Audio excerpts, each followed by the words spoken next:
Alright, so get your red pepper, onions, garlic all chopped up before you get this all done. And then you're just going to pour 1 can of tomato juice, 4 cans diced tomatoes, 4 cans of tomato paste, and then 6 jars of the strained tomatoes. You can get this all at the grocery store. The strained tomatoes in the jar is a little expensive. I suggest going to the grocery store, getting them on sale and stocking up on them, and then you have them for whenever you need them. Like I said, I use 6 every time. You might use less. You can bring this recipe down.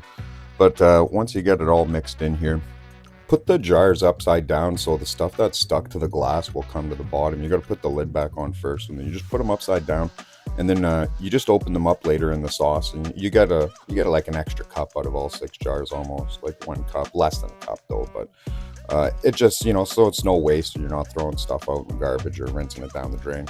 And just so you get the most of it, it's not bad. And then you add in all your onions, garlic, red pepper, everything like that, salt, pepper, oregano. Now, here's the thing about this though. You're going to want to add this again an hour later. Don't put too much in. You don't, because if you put too much in at the beginning, then once you put too much in, you can't get it out. Just add a little bit at the beginning, let it cook into the sauce for a while, and then all you got to do is add some an hour later. And you just taste it. Does this need salt? Does this need pepper, more garlic, whatever you want? Alright, this next part is super easy. You just got to make the meatballs and sausage, throw it in. If you want to see how I make my meatballs, I got a description in the video. You can go watch that video on how you make them. It's a good video to watch to get prepped up for this. And now you have to do this right. You got to stir the sauce constantly, every 3 minutes for 3 hours. Do not, just on a low simmer. Do not let this sauce burn or stick to the pot. It will be terrible.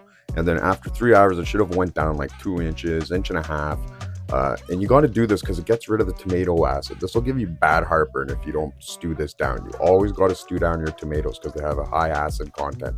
Just stew it down. You won't have any problems with it. Now, you take all your meatballs and sausages out, and I put three meatballs per bag and 2 sausage because I use 450-gram bags of pasta, and 3 good ladles of that will cook that much pasta. That's enough for about 3 people. If you got salad and bread, you could stretch that out to 4 people or whatever. Somebody doesn't get a meatball. Now just flatten this out, get all the air out of the bag, and then you can just seal it up. Just be careful that your stuff's not warm, like you've let it cool properly. If you move it into separate containers, it'll chill faster, and you can do this faster so you're not letting it sit on the stove all night to cool down. It's the better way to do it is the rapid cooling.